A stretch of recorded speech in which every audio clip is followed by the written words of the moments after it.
প্রশ্নে দেওয়া আছে একটি ঘনকের একটি বাহুর দৈর্ঘ্য a একক এবং কর্ণের দৈর্ঘ্য d একক হলে a ও d এর সম্পর্ক নির্ণয় করো।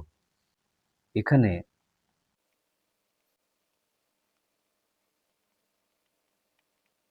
ঘনকের একটি বাহুর দৈর্ঘ্য a একক,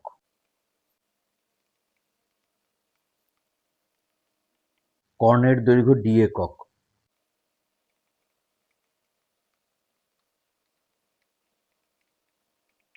কর্ণের দৈর্ঘ্যের সূত্র অনুযায়ী d √, দৈর্ঘ্যের স্কোয়ার যোগ প্রস্থের স্কোয়ার যোগ উচ্চতার স্কোয়ার। এখানে তিনটেই যেহেতু সেম, তাহলে দৈর্ঘ্য, প্রস্থ, উচ্চতা তিনটের জায়গাতেই হবে a, অর্থাৎ d √a² + a² और d তিনটে a² √3a² और d √3a। এর মাথায় স্কোয়ার আছে, তাই স্কোয়ার আর রুট কেটে গিয়ে রুটের বাইরে শুধু a, রুটের মধ্যে পড়ে রইল √3।